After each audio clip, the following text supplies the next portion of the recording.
네, 오늘 이 시간 하나님의 부르심에 응답하는 사람 하는 제목으로 말씀을 나누도록 하겠습니다. 지금 아프리카에는 난민들이 많이 발생하고 있지 않습니까? 기후 변화로 말미암아서 가뭄이 들어서 살 수가 없기도 하고 또 정치적인 그러한 이유 때문에 많은 사람들이 또 사살을 당합니다. 그래서 살기 위해서 아프리카의 많은 사람들이 이민을 떠나고 있죠. 그래서 지금 유럽에서는 이 이민자들을 받아야 되느냐 또 말아야 되느냐 이런 것으로 정치적인 그러한 이슈가 되기도 하는 것을 볼 수가 있습니다. 아시다시피 우리나라도 한때는 세계에서 가장 가난한 나라였습니다. 최빈국이었죠. 그래서 먹고 살기 위해서 이민을 떠난 때가 있었습니다. 우리나라의 공식적으로 최초의 이민은 1902년이었습니다. 지금 인천 제물평항에 102명의 사람들이 미국 하와이로 출국을 했습니다. 그래서 3주 만에 그 당시에 미국 그 전기선이죠. 갤릭호를 타고서 호놀룰루에 도착을 했습니다. 이때 남자가 56명이고 여성이 21명, 또 어린이가 25명이었습니다. 가만히 보면 102명이죠. 그런 의미에서 영국에서 신앙의 자유를 찾아서 아메리카로 떠났던 메이플라워를 탔던 그 사람들과 대비가 되기도 합니다. 그 사람들은 미국에 도착하고 그 다음에 추수감사절을 지키지 않습니까? 그래서 우리가 지금 추수감사절을 그 유래에 따라서 지키고 있기도 합니다. 그런데 우리나라에서 최초의 이민을 간 사람들은 1년 만인 1903년 11월 달에 인천 내리교회 성도들이 중심이 되어서 이민교회를 세우게 되는 거죠. 그러니까 하와이에 간 그 이민자들이 1년 만에 교회를 세운 것입니다. 그래서 세계 그 이민사에서 참 특이한 점이라 이렇게 볼 수가 있지 않습니까? 미국에 도착한 청교도들은 1년 만에 감사 예배를 드렸는데 우리나라 사람들은 이민을 가서 1년 만에 교회를 세운 것이죠. 이 사람들이 대부분 인천 내리교회의 성도들이었기 때문이기도 합니다. 이것이 한국 이민사의 전통이 되었어요. 그래서 한국 사람들은 외국에 이민을 가면 제일 먼저 교회를 세웁니다. 그리고 중국 사람들은 무엇을 세웁니까? 음식점을 세우죠. 그리고 일본 사람들은 상점을 세우는 것입니다. 그런 의미에서 이 대한민국이 얼마나 하나님께 복을 받은 민족인가, 또 하나님께서 기뻐하시는 민족인가 하는 것을 우리가 분명히 알 수가 있는 것입니다. 하나님께서 이 나라를 또 복주고 부흥케 하시는 이유가, 번성케 하시는 이유가 분명히 있는 것이죠. 오늘 읽었던 이 본문은 아브라함이 하나님의 말씀에 순종하여 자기 본토 친척 아비 집을 떠나서 가나안에 정착하게 하는 그러한 내용을 다루고 있습니다. 즉 삶에 익숙한 곳을 떠나서 아브라함이 이민을 간 것이죠. 아브라함은 하나님의 말씀을 따라서 이민을 갔습니다. 오늘 말씀 창세기 12장 1절에 보면 여호와께서 아브라함에게 이르시되 너는 너의 고향과 친척과 아버지의 집을 떠나 내가 네게 보여줄 땅으로 가라 이랬습니다.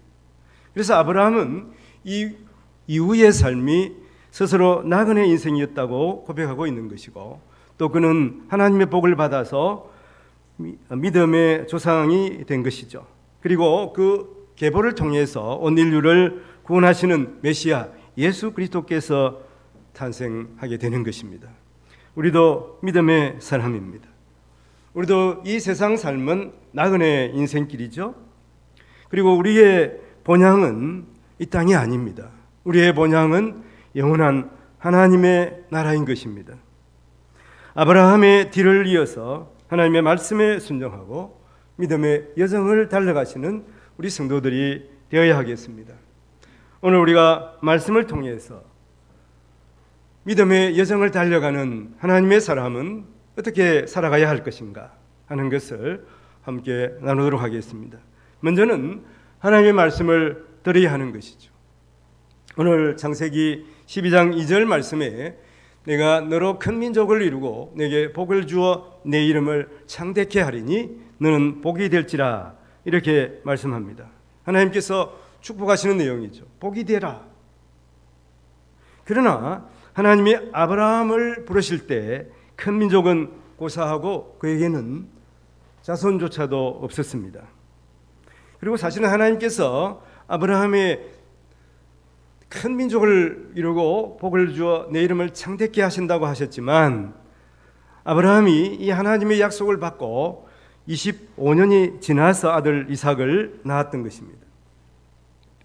그 아들 이삭은 자기 아내 사레가 늙어서 아기를 가질 수 없는 상태에서 하나님께서 초자연적인 역사로 잉태하게 하신 것입니다. 이렇듯 하나님은 큰 민족을 이루거나 세상을 구원할 능력이 전혀 보이지 않는 그 한 사람을 택하심으로 진정한 구원자가 하나님이심을 보여주시는 것입니다. 오늘 말씀 12장 3절 말씀에도 너를 축복하는 자에게는 내가 복을 내리고 너를 저주하는 자에게는 내가 저주하리니 땅의 모든 족속이 너로 말미암아 복을 얻을 것이라 이렇게 말씀합니다. 하나님께서는 아브라함에게 너는 복이 되라고 말씀하셨지만 또 한편 아브라함으로 말미암아 온 인류가 복을 받을 것을 말씀하는 것이죠.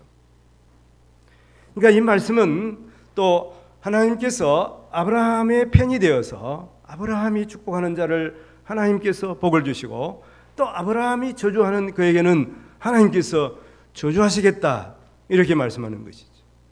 그래서 먼저 우리는 하나님의 말씀을 잘 들어야 하는, 경청해야 하는 것이죠.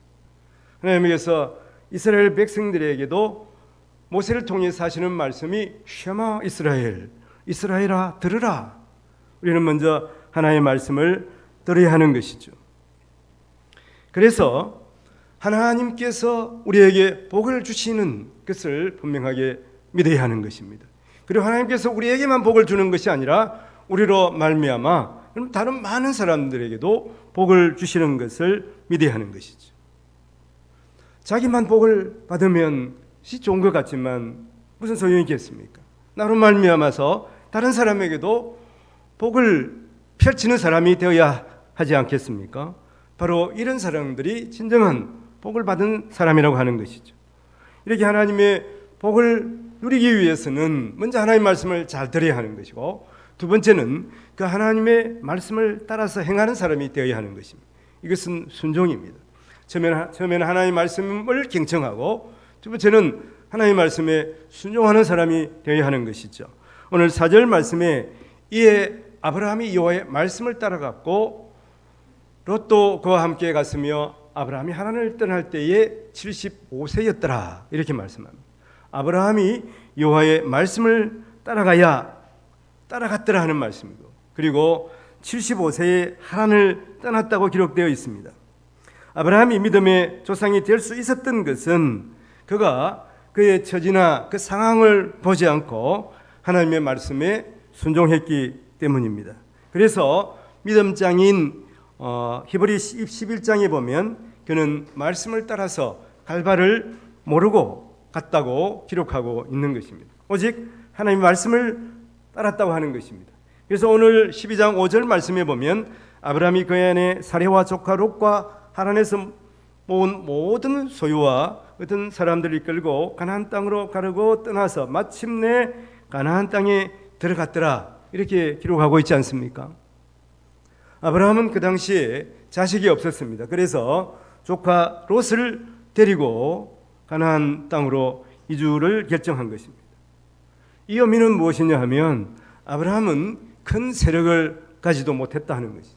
당시에 자녀가 없으면 아무런 소망이 없다고 생각했고 다른 사람들도 인정을 하지 않았습니다.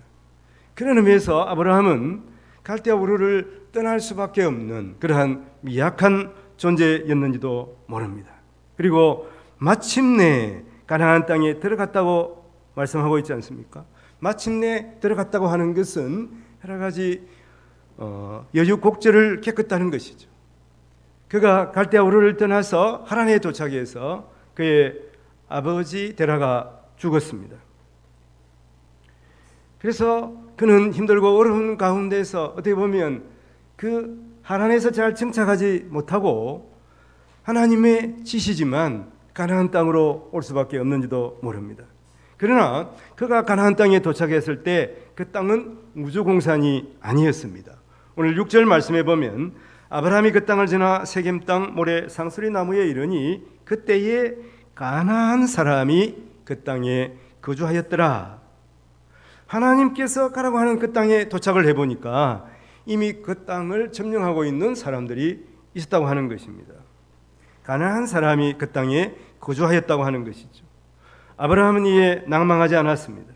그 땅에 정착하지 못하고 그는 다시 이제 세겜 땅으로 들어갔습니다. 그는 오직 하나님의 말씀을 듣고 그 말씀에 순종하여 간 것입니다. 우리가 성경 룻기에 보면 베들레헴 사람 엘리멜렉과 나오미 가족이 먹고 살기가 힘들어서 모압 땅으로 이민을 떠났습니다. 나오미는 그곳에서 남편과 두 아들을 잃었습니다. 그래서 이제 그 모압 땅에서 아들 둘이 결혼을 했기 때문에 이제 며느리 둘만 남은 거예요. 여자 셋만 남은 것입니다. 지금도 사실은 새 모녀 사건이 얼마 전에 있었지 않습니까? 살아가기가 쉽지가 않아요. 근데 그 당시에 이 여자 셋은 아무런 힘이 없었습니다. 그래서 나오미는 그래도 고향 땅으로 돌아가기로 결심을 하고 며느리 둘을 불러서 너희들은 이곳에 남아서 다른 좋은 사람에게 시집을 가라고 권유한 것입니다. 며느리 오르바는 시어머니에게 입을 맞추고 자기의 길을 떠났습니다. 그러나 한 며느리인 룻은 시어머니를 따라서 베들레헴으로 역이민을 오게 되는 것입니다. 왜 그랬겠습니까? 룻기 1장 16절 하반절에 보면 어머니께서 가시는 곳에 나도 가고 어머니께서 머무시는 곳에 나도 머물겠나이다. 어머니의 백성이 나의 백성이 되고 어머니의 하나님이 나의 하나님이 되시리니. 그는 믿음의 이민을 결정한 것입니다. 그래서 그는 성경에 남아있는 믿음의 여인이 되는 것이죠. 그를 통해서 다윗이 나게 되고 예수님의 족보에 이름을 올리는 영광을 얻게 되는 것입니다. 주의 손에 붙들려 위대한 일을 감당한 사람들은 특별한 믿음이나 지식 또는 재물이나 높은 지위를 가졌던 사람이 아니라 오직 하나님의 말씀을 믿고 그 말씀에 순종하여 믿음의 길을 간 사람들입니다. 오늘 12장 7절 상반절에 보면 여호와께서 아브라함에게 나타나 이르시되 내가 이 땅을 네 자손에게 주리라 하신지라. 하나님의 말씀을 듣고 그 말씀에 순종하여 살아간 그 사람들에게 하나님의 약속이 있는 것입니다. 내가 이 땅을 네 자손에게 주리라 하신지라. 믿음으로 순종하는 하나님의 사람들에게 하나님은 예비하신 땅을 주시는 것이죠. 이것은 주님의 역사를 앞으로에 나타날 하나님의 그 약속과 무관한 것이 아닙니다. 앞으로도 하나님의 말씀에 순종하여 주님을 따르는 사람들을 통해서 하나님의 역사가 이루어질 것이고 하나님께서 그 땅을 주실 것을 약속하시는 것입니다. 그리고 주님이 오심으로 이 일은 완성되게 되는 것입니다. 그러므로 성도들은 하나님의 말씀을 기준 삼고 하나님의 말씀을 따라 살아가심으로 말미암아 하나님께서 약속하신 은혜와 복을 누리시기를 바랍니다. 그러므로 믿음의 사람은 어떤 상황에서도 하나님의 이름을 불러야 하는 것입니다. 하나님의 이름을 부른다. 이 부른다 카라의 그 히브리어의 의미는 앞에 여호와나 하나님이 등장하게 되면 하나님께 예배한다 하는 의미예요. 어떤 상황에서도 하나님을 예배하는 자가 되어야 한다는 말이죠. 오늘 창세기 12장 7절 하반절에서 8절에 보면 자기에게 나타나신 여호와께 그가 그곳에서 제단을 쌓고 거기서 베델 동쪽 산으로 옮겨 장막을 치니 서쪽은 베델이요 동쪽은 아이라 그가 그곳에서 여호와께 제단을 쌓고 여호와의 이름을 부르더니 그는 어디를 가나 먼저 제단을 쌓고 하나님의 이름을 부르었다고 하는 것이죠. 여러분, 오늘 말씀을 보면 어떻습니까? 하나님의 말씀에 따라서 순종하며 살아가는 이 아브라함의 삶은 결코 녹록하지가 않습니다. 하나님께서는 내게 복을 주고 내 이름을 창대케 하고 또 그 땅을 주시겠다고 약속하셨지만 아브라함의 삶은 결코 녹록하지가 않았다고 하는 거예요. 힘들었다고 하는 것입니다. 세겜 땅에서 제단을 쌓았습니다. 하나님 앞에 예배를 드렸습니다. 그러나 그곳에서도 그가 살기가 힘들었던 것이죠. 그곳을 떠나 베델 동쪽 산으로 옮겼습니다. 아브라함은 가나안 땅에 하나님이 약속하신 땅이지만 그 땅에서 정착하기가 쉽지가 않았다고 하는 것입니다. 그러나 아브라함은 가는 곳마다 하나님 앞에 제단을 쌓고 하나님의 이름을 불렀다고 하는 것이죠. 결정 여기서 오늘 9절에 있습니다. 점점 남방으로 옮겨갔더라. 이게 남방은 네게브라고 하는 히브리어인데요. 이 남방은 남쪽이라는 의미도 있지만 한편으로는 강야라는 의미도 있는 것이죠. 이스라엘 남쪽 지역은 지금도 사막 지역입니다. 그리고 광야입니다. 아브라함은 좋은 땅에 정착하지 못하고 남쪽으로 옮기다가 결국은 남방 땅 네게브에 도착한 것입니다. 황량한 땅이에요. 광야예요. 그곳에서는 살아가기가 쉽지 않은 땅인 것입니다. 아브라함이 하나님 말씀을 따랐고 순종했지만 그의 환경은 점점 더 어려워졌습니다. 열악해졌다고 하는 것이죠. 그러나 그는 어느 곳에 가서든지 하나님의 말씀을 따라갔습니다. 하나님의 말씀에 순종했습니다. 여전히 하나님의 이름을 부르고 그리고 하나님 앞에 예배하는 자였다고 하는 것입니다. 하나님이 이처럼 주 앞에서 한결같은 믿음으로 예배하며 신실한 주의 백성들을 버리지 않고 그의 편이 되어 주시는 것이죠. 지금 아브라함의 후손들은 세계 인구 70억 명 중에서 35억 명에 달합니다. 세계 인구의 반 이상이 아브라함의 자손으로 가는 거예요. 이스라엘 민족은 그렇지만 중동 사람들이 다 사실은 아브라함의 후손이거든요. 하여튼 이러한 상황들 우리가 생각해 볼 때 아브라함은 하나님의 말씀에 순종한 사람이에요. 물론 그가 받은 복은 자기의 후손들이 많은 복보다 바로 예수 그리스도의 육신의 조상이 되지 않습니까? 그래서 아브라함은 복이 되는 거예요. 복의 근원이 되는 것입니다. 이 세상에 참 복을 주게 되는 여러분 예수 그리스도의 조상이 되는 것이죠. 이것보다 더 큰 복이 어디에 있겠습니까? 성경에 보면 다니엘의 세 친구인 사드락, 메삭, 아벳느고가 있습니다. 그 당시에 그들은 이국 땅에 끌려온 사람들이었습니다. 그곳에서 느부갓네살 왕의 신하들은 금신상을 만들고 이 금신상에게 절하지 않으면 다 왕에게 절하지 않는 것으로 여기고 다 처형할 것을 왕에게 건의했습니다. 왕은 자기를 높이는 일이기 때문에 그것을 허락했습니다. 다니엘의 세 친구는 금신상에 절하지 않았습니다. 결국은 이들은 풀무불에 던져지게 되었습니다.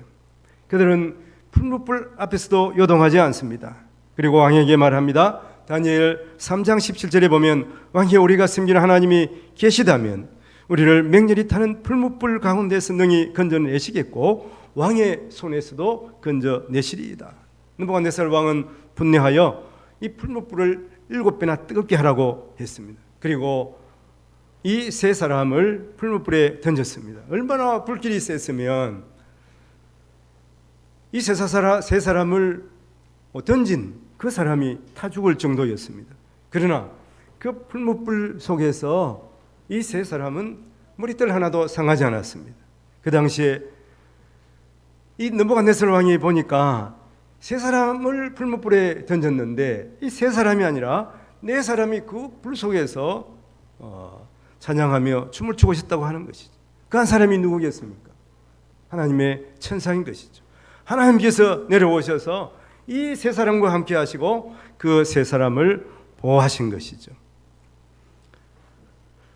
하나님께서는 지금도 하나님의 말씀을 따라서 살아가고 있는 그 사람을 사랑하시고 보호하시고 복과 은혜를 베풀어 주시는 것입니다. 미국 50개 주의 책임자들인 여러분 50명의 주지사 가운데 10여 년 가운데 꾸준한 인기를 누리고 시민들의 전폭적인 지지를 받는 주지사가 있습니다. 메릴랜드 주지사 호건 씨인데요. 이분은 대한민국 사위라고 이렇게 별명이 있지 않습니까? 그를 최고의 정치인으로 만든 조력자가 다름 아닌 유미 호건, 본명이 김유미 여사예요. 이분이 60이 넘었습니다. 아마 보신 분들이 많을 거예요. 유미 호건은 현재 메릴랜드 주의 주지사 부인이기도 하고 주 역사상 첫 아시아계 미국인 퍼스트 레이디이고 대한민국 출신의 미국 주 퍼스트 레이디이기도 합니다. 그는 20대 초반에 미국에 와서 첫 남편과 이혼을 했습니다. 그리고 세 딸을 힘들게 키웠습니다. 뭔가 많이 닮아 있지 않습니까? 룩과 닮아 있죠. 자신이 이민자였기 때문에 그가 전 세계에서 온 이민자 다민족들을 끌어안았습니다. 그리고 장애인 등 사회 소외계층을 돌보고 챙기는 일을 또 맡아 했고 그 남편이 이제 주지사가 되고 나서부터 이 일을 더 꾸준하게 했습니다. 그래서 메릴랜드는 미국 사회 최초로 이제 가장 성공한 주라고 소문이 났습니다. 레리 호건 주지사가 가장 일을 잘한다는 소리를 듣게 되면 앞으로 미국 대통령이 될 가능성도 있는 사람입니다. 퍼스트레이가 되어서 언제나 한국이면 잃지 않고 있는 유미 호건은 메릴랜드 주와 한국과의 교류 정전에도 힘쓰고 있습니다. 척박한 이민 사회에서 딸 셋을 훌륭히 키워서 자기 개발에 성공한 억척 한국 아줌마가 바로 유미 호건 여사인 것이죠. 그의 저력과 에너지가 퍼스트레이디 역할에서도 발휘되어서 메릴랜드를 미국의 1등 도시로 만들었다고 사람들은 말하고 있습니다. 그리고 지난 8월 25일자 중앙일보에 보니까 그의 둘째 딸인 이 스털링이 지금 나이가 42세예요. 그런데 메릴랜드 주지사 검사장이 되었습니다. 미국의 각 주는 이 검사장도 선출을 합니다. 투표로 뽑는 거예요. 근데 이 스털링은 전임 그 검사장 밑에서 검사로 일하는 사람인데 그 전임 검사장의 이런 잘못을 보고 그것을 지적했다가 쫓겨났어요. 근데 이 사실이 주 사람들에게 알려져 가지고 이번에 이제 투표로 검사장이 된 것이죠. 그러니까 이렇게 잘못에 어떤 권력에 굴하지 않고 양심 있는 검사로 비춰졌기 때문에 이것이 시민들에게 어필한 것이죠. 그러나 이분은 42세가 됐는데 지금도 학생 때 받은 학자금을 갚아나가고 있다고 합니다.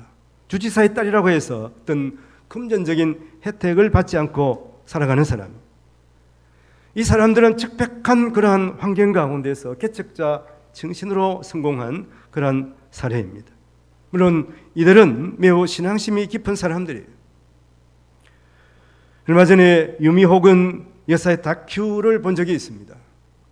이분은 메릴랜드 지역의 한인 교회를 지금도 성심성의껏 섬기고 있어요. 그가 척박한 환경에서 미국에 갔을 때부터 섬긴 한인 교회였습니다. 그때나 지금이나 변함없이. 물론 지금은 시간이 많이 나지 않을 것입니다만은 틈나는 대로 그 교회에 가서 기도하고 또 근사 그룹에서 함께 일하는 모습을 봤습니다. 그가 힘들고 얼마나 어렵겠습니까? 20대에 이민을 갔는데 남편과 이혼을 했어요. 그에게 남겨진 여러분 세 딸이 있습니다. 어떻게 언어도 잘 되지 않고 또 아는 것도 없는데 그가 어떻게 그러한 어려운 상황을 견딜 수가 있었겠습니까? 힘들고 어려울 때마다 그는 교회에 와서 하나님 앞에 엎드린 것입니다. 기도의 여인이 된 것이죠. 그때마다 힘들 때마다 무릎을 꿇었습니다. 그리고 주의 이름을 불렀습니다. 그래서 힘을 얻고 그 모든 어려운 여건들을 신앙으로 견디며 승리한 것입니다. 우리도 주의 뒤를 따를 때 힘들 때가 있습니다. 그럴지라도 그 순간에 주의 이름을 불러야 하는 것이죠. 사실 우리가 힘들고 어려울 때 주여 하고 외치기만 해도, 주님의 이름을 부르기만 해도 주님께서 우리에게 힘을 주시는 거예요. 여러분, 새벽마다 주의 전에 먼저 와서 주여 하고 그러면 기도하는 장로님이 계시는 거예요. 힘들고 어려운 상황이에요.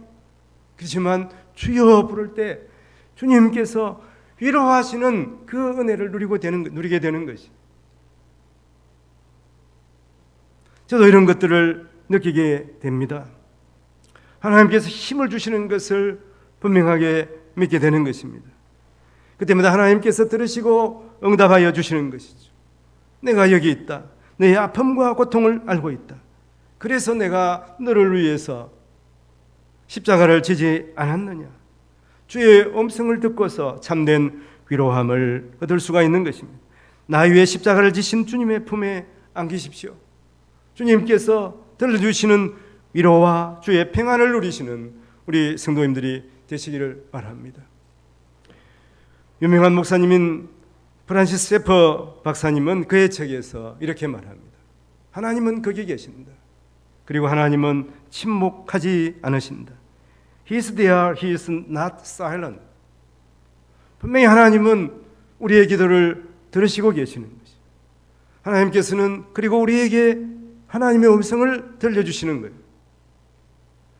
우리가 영의 눈을 열고 영의 귀를 열고 주님의 음성을 들으시면 하나님께서는 분명하게 하나님의 위로의 음성과 또 하나님의 능력의 말씀을 우리에게 들려주시는 것입니다.